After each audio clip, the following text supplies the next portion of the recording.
विश्व इतिहास की झलक।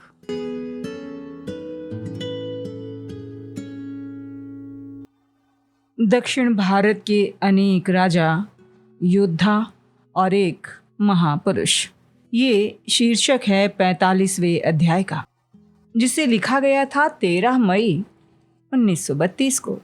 सम्राट हर्ष की 648 ईस्वी में मृत्यु हुई, लेकिन उसकी मौत से पहले ही भारत की उत्तर पश्चिम सीमा पर बलूचिस्तान में एक छोटा सा बादल दिखाई देने लगा था। ये छोटा सा बादल उस भारी तूफान का हरकारा था जो पश्चिमी एशिया, उत्तरी अफ्रीका और दक्षिणी यूरोप पर चढ़ा आ रहा था। अरब में एक नया पैगंबर हो गया था। उनका नाम था मोहम्मद। उसने अपने नए मजहब का प्रचार किया, जिसे इस्लाम कहते हैं। अपने इस नए मजहबी जोश से भरे हुए और अपनी शक्ति पर पूरा भरोसा रखते हुए ये अरब निवासी मुल्कों को जीतते हुए तेजी से महाद्वीप को पार करते चले आ रहे थे। ये एक अद्भुत साहस का काम था। हमें इस पर गौर करना होगा जिसने आकर इस दुनिया पर इतना असर डाला। लेकिन इस पर विचार करने से पहले हमें दक्षिण भारत का दौरा करना होगा और ये जानने की कोशिश करनी चाहिए कि उन दिनों वहाँ क्या हालत थी। हर्ष के समय अरबी मुसलमान बलूचिस्तान पहुँचे और उन्होंने थोड़े ही दिन बाद सिंध पर कब्जा कर लिया, लेकिन वो वहीं रुक गए और अगले 300 वर्षों तक भारत पर मुसलमानों का कोई नया हमला नहीं हुआ। और फिर जो हमला हुआ वो अरबों का काम नहीं था, बल्कि मध्य एशिया के कुछ कबीलों का काम था जो मुसलमान हो गए थे। इसलिए हम दक्षिण की ओर चलते हैं। भारत के पश्चिम में और मध्य में चालुक्य साम्राज्य था, जिसमें ज़्यादातर महाराष्ट्र के प्रदेश थे और इनकी राजधानी बदामी था। हुएनत्सोंग महाराष्ट्र वासियों की दिलेरी की बहुत तारीफ करता है। वो लिखता है, ये लोग युद्ध प्रिय और अभिमानी प्रकृति वाले, उपकार के लिए एहसानमंद और अपकार का बदला लेने वाले हैं। चालुक्य को उत्तर में हर्ष की, दक्षिण में पल्लवों की और पूर्व में कलिंग की रोकथाम करनी पड़ती थी, पर इनकी शक्ति बढ़ गई थी। समुद्र के एक किनारे से दूसरे किनारे तक फैल गए थे, लेकिन बाद में राष्ट्रकूटों ने उन्हें पीछे धकेल दिया। इस तरह दक्षिण भारत के बड़े बड़े साम्राज्य और राज्य फूलते फलते रहे। कभी इनके पड़ले बराबर हो जाते और कभी उनमें से कोई एक बढ़कर दूसरे को दबा देता। पांड्य राजाओं के समय में मदुरा संस्कृति का एक बड़ा केंद्र था। यहाँ तमिल भाषा के कितने ही कवि और लेखक जमा हो गए थे।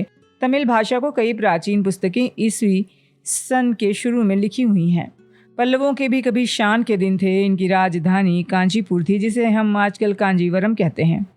मलेशिया में नया उपनिवेश बसाने में बहुत कुछ इन्हीं का हाथ था। इसके बाद चोल साम्राज्य शक्तिशाली हो गया और 9वीं सदी के बीच के लगभग इसने दक्षिण भारत पर प्रभुत्व जमा लिया। ये एक समुद्री शक्ति था और इसके पास बहुत बड़ी जलसेना थी, जिससे इसने बंगाल की खाड़ी और अरब सागर पर प्रभुत्व जमा लिया। इसका मुख्य बंदरगाह कावेरी पट्टिनम कावेरी नदी के मुहाने पर बसा था। विजयाचल चोल साम्राज्य का पहला महान राजा था।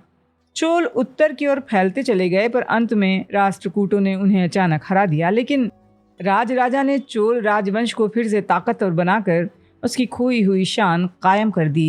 ये 10वीं सदी के अंत की बात है, जब उत्तर भारत में मुसलमानों के हमले हो रहे थे। सुदूर उत्तर में जो घटनाएं हो रही थीं, उनका प्रभाव राजा पर कुछ नहीं पड़ा और वो अपने साम्राज्य को बढ़ाने की कोशिश में लगा रहा। उसने लंका को जीता और चोलों ने वहाँ 70 वर्ष राज्य किया। राजा का पुत्र राजेंद्र भी उसी तरह ज़बरदस्त लड़ाका था। उसने दक्षिण बर्मा को जीता। इसके लिए उसने अपने साथ लड़ाई और हाथियों को जहाज़ों पर लाद कर साथ ले जाने की प्रक्रिया अपनाई थी। उसने उत्तर भारत पर भी धावा मारा और बंगाल के राजा को हरा दिया। इस प्रकार चोल साम्राज्य का विस्तार बहुत ज़्यादा हो गया था। गुप्त साम्राज्य के बाद सबसे बड़ा साम्राज्य यही था, लेकिन ये बहुत दिन टिक नहीं सका।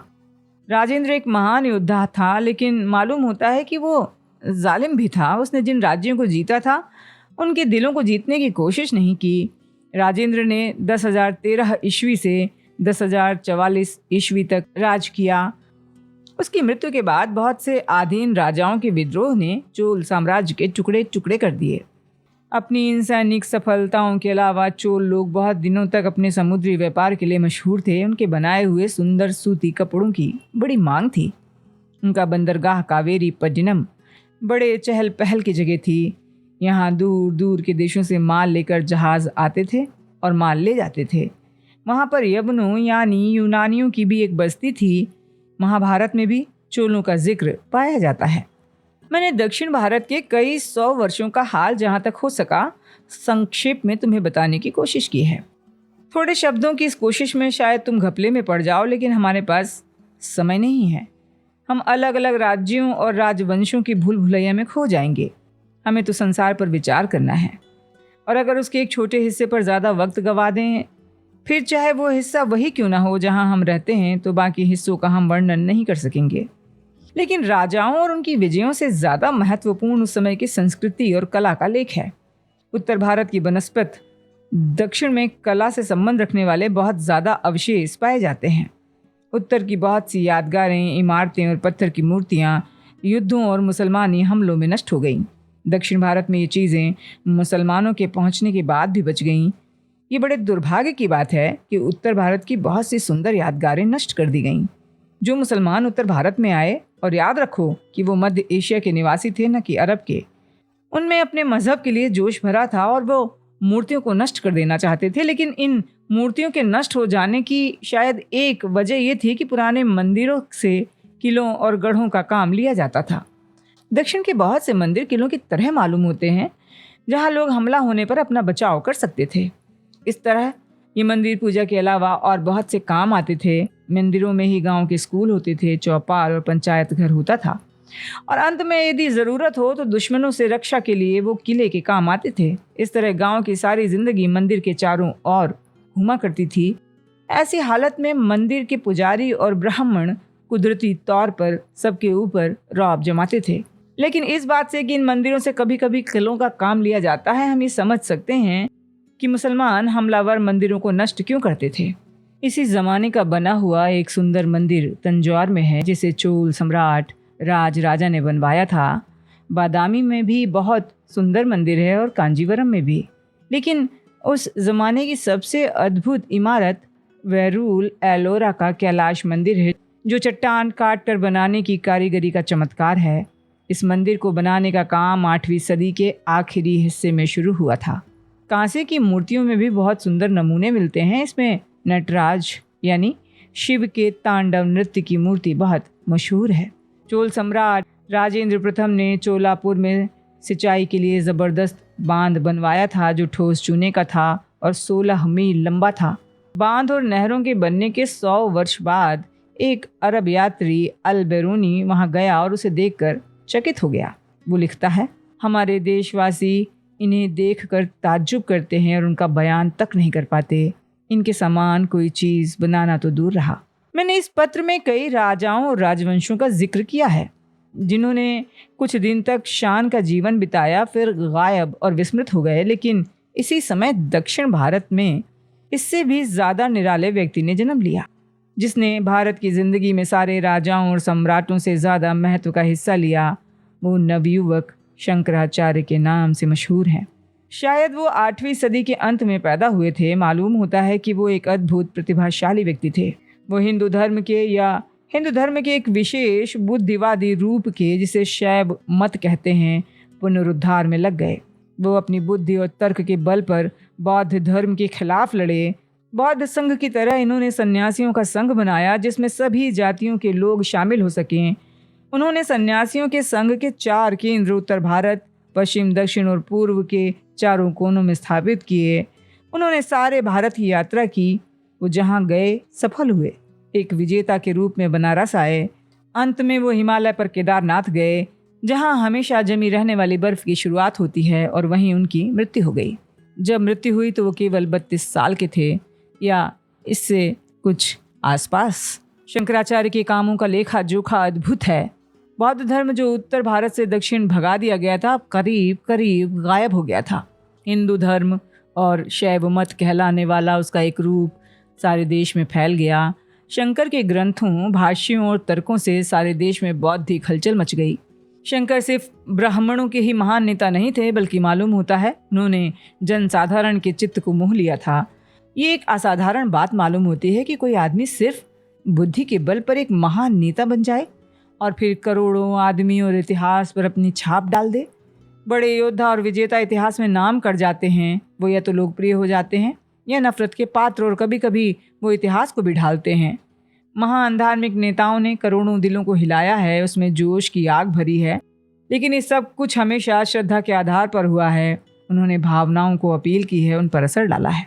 मन और बुद्धि को जो अपील की जाती है उसका असर ज़्यादा नहीं होता। बदकिस्मती से ज़्यादातर लोग विचार नहीं करते हैं, वो सिर्फ महसूस करते हैं और अपनी भावनाओं के मुताबिक बर्ताव करते हैं। लेकिन शंकर की अपील मन और बुद्धि और विवेक को ही जगाती है। ये किसी पुरानी पुस्तक में लिखे रूढ़ मत को दोहराना नहीं था। उनका तर्क ठीक था या गलत, इस बात पर विचार करना फिजूल है। दिलचस्पी इस बात पर है कि उन्होंने धार्मिक समस्याओं पर बुद्धिवादी तरीके से विचार किया, और इससे भी ज़्यादा दिलचस्प बात यह है कि इस तरीके के बावजूद उन्होंने सफलता पाई। इसमें हमें उस समय के शासक वर्गों की एक मनोदशा की झलक भी मिलती है। शायद तुम्हें एक दिलचस्प बात मालूम हो, हिंदू दार्शनिकों में एक व्यक्ति चारवाक नाम का भी हुआ है, जिसने अनिश्वरवाद का प्रचार किया है, यानी जो कहता है कि ईश्वर नहीं है। आज बहुत से आदमी ऐसे हैं, खासकर रूस में, जो ईश्वर में विश्वास नहीं करते। लेकिन यहाँ हमें इस सवाल की गहराई में जाने की ज़रूरत है। मतलब की बात यह है कि पुराने ज़माने में भारत में विचार और प्रचार की कितनी आज़ादी थी।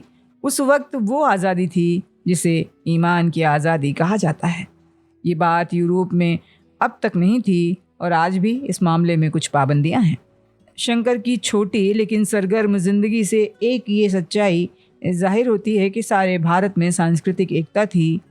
ये एकता प्राचीन इतिहास में लगातार मानी गई है।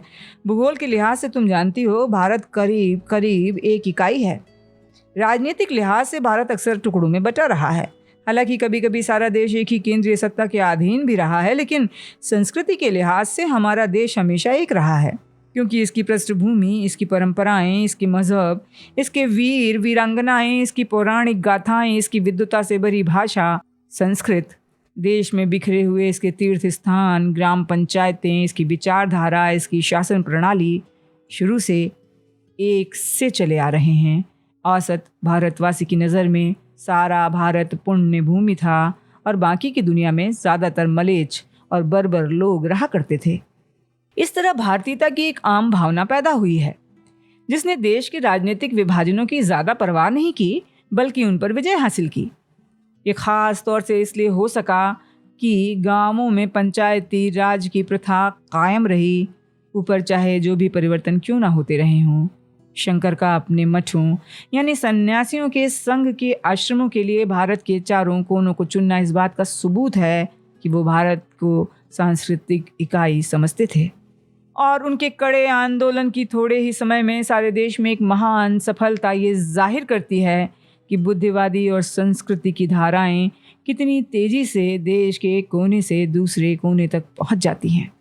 शंकर ने शैव मत का प्रचार किया। ये मत दक्षिण भारत में खास तौर पर फैला, जहां ज़्यादातर पुराने मंदिर शिव के हैं। उत्तर में गुप्तों के ज़माने में वैष्णव धर्म और कृष्ण भक्ति का भारी प्रचार हुआ था।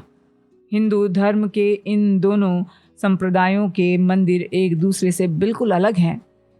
ये पत्र बहुत बड़ा हो गया है, लेकिन मुझे अभी मध्यकालीन भारत के बारे में बहुत कुछ कहना है, इसलिए ये काम दूसरे पत्र तक टाल देना ठीक रहेगा।